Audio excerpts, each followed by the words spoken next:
Bueno, vamos a estudiar ahora, como hemos dicho anteriormente, dentro de la perfilación hay distintas escuelas. Está la escuela inductiva y la escuela deductiva.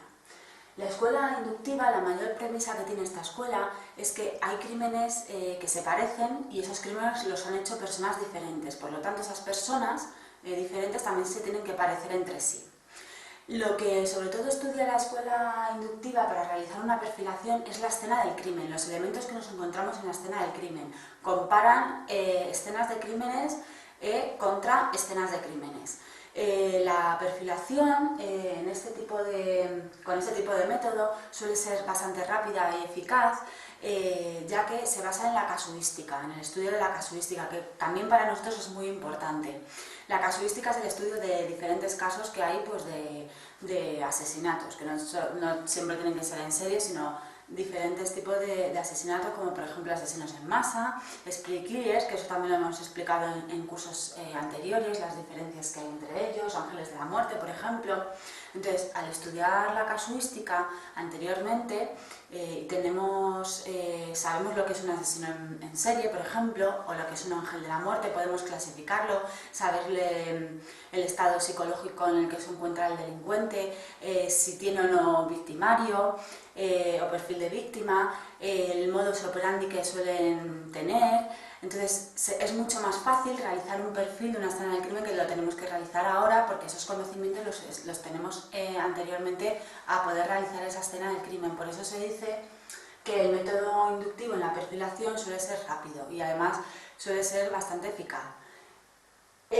Como hemos dicho también, existe la escuela deductiva. La escuela deductiva también tiene en cuenta la escena del crimen, que es muy importante a la hora de realizar una perfilación, pero pone especial énfasis en la victimología. La victimología para nosotros también es muy importante porque, como se ha dicho, cuando llegamos a saber y a conocer a la víctima, llegamos a conocer al delincuente. La victimología estudia a las víctimas por ejemplo, de los asesinos seriales, de los delincuentes. ¿Y por qué es importante? Porque normalmente estos tipos de asesinos, sobre todo los asesinos en serie, tienen un perfil de víctima. ¿Esto qué significa? Un perfil de víctima significa que tiene rasgos comunes, ya sean físicos, psicológicos o incluso pues de comportamiento que pueden tener, por ejemplo, que trabajan en el mismo sitio o estudian en el mismo sitio o van a hacer gimnasia al mismo sitio o pueden conocer a las mismas personas, el mismo entorno. Entonces, por eso se dice que cuando conocemos bien el victimario del delincuente podemos llegar a saber incluso quién es, y por eso es muy importante, sobre todo para el método deductivo, a la hora de trazar un perfil de un criminal, la victimología. Este método suele ser más farragoso, suele ser más complicado, nos toma mucho más tiempo porque no es como el método inductivo que solo vemos el escenario del crimen, sino que tenemos que tener en cuenta y en consideración más factores. Tenemos que estudiar a la víctima, eso conlleva tiempo y trabajo, y claro, esos conocimientos no son previos como puede ser en el método inductivo con la casuística, sino que esos conocimientos se dan in situ, no sabemos quién va a ser la víctima de ese escenario del crimen, por lo tanto ese trabajo lo tenemos que realizar pues cuando se vaya a realizar la perfilación, por eso suele ser más farragoso y no es tan rápido como el método inductivo. Tenemos que saber que existe otra clasificación muy importante, que son los asesinos organizados y los asesinos desorganizados. Esta clasificación la realiza el FBI, ¿vale? Dentro de los asesinos organizados estarían los psicópatas, ¿vale? Vamos a poner los psicópatas, y los asesinos desorganizados serían los psicóticos, ¿vale? ¿Por qué diferenciamos y por qué es importante? Bueno, esta diferenciación es importante, sobre todo en la escena del crimen, pero es importante conocer también que los asesinos organizados son los psicópatas y los asesinos desorganizados suelen ser los psicóticos. La diferencia entre uno y otro es que los psicóticos, a la hora de un juicio, ¿vale?, van a tener un atenuante por enfermedad mental. Por lo tanto, es muy importante poder diferenciarlos, porque los psicópatas no tienen ningún tipo de enfermedad mental, los psicóticos sí. Vamos a explicar un poquito, porque esto lo hemos explicado en cursos anteriores, pero bueno, vamos a explicarlo de nuevo para refrescar las ideas además. Los asesinos organizados y los asesinos desorganizados. la importancia que tiene para realizar un perfil en la escena del crimen, como estamos explicando. Bueno, los asesinos organizados, como bien dice la palabra, la escena del crimen es organizada. No hay nada que quede al azar.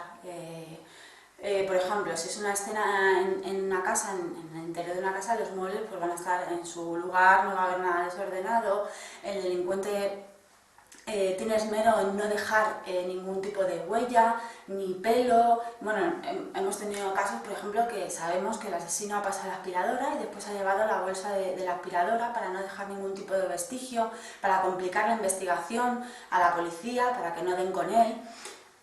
En cambio, los asesinos desorganizados, la escena del crimen es totalmente contraria a lo que hemos dicho. La escena del crimen pues, es un caos. Suele estar manchada, va a haber muchas pruebas, no tienen ningún interés en recoger ningún tipo de prueba, el cadáver va a estar en el mismo lugar donde falleció la persona, no lo suelen esconder, no tienen control, no tienen ningún control en la escena del crimen. Esas son las diferencias entre los asesinos organizados y los asesinos desorganizados, entre psicópatas y psicóticos. Dentro de las escuelas de perfilación tenemos que hacer mención a un estudioso del tema que es David Kanter. Bueno, David Kanter ha sido una persona que ha criticado muchísimo lo que acabamos de explicar de los asesinos organizados y los asesinos desorganizados. La clasificación del FBI ha criticado mucho esa clasificación porque posteriormente a que el FBI realizara esta clasificación por la casuística, por la práctica de los casos, hemos visto que es muy difícil encontrar a un psicópata puro o a un psicótico puro. Lo que normalmente hay es personas que son mixtas, son delincuentes mixtos. Por lo tanto, David Kanter critica muchísimo esta clasificación porque sobre todo se basa en eso, en los errores que ha habido graves a la hora de perfilación del FBI cuando han contemplado esta clasificación. Un error, por ejemplo, de perfilación que es bastante reciente son los francotiradores de Washington. Yo no sé si podéis recordar el asunto, esto también lo hemos tratado en un curso de asesinos múltiples cuando hemos estado explicando los spree killers. La perfilación que hizo el FBI era que era un varón blanco entre 30 y 40 años. Como sabéis, y si no os lo digo yo, los francotiradores de Washington eran dos negros. Es cierto que Mohammed tenía entre 30 y 40, pero había un menor de edad, por lo tanto lo que estaba buscando la policía no ayudó para nada el perfil que dio el FBI porque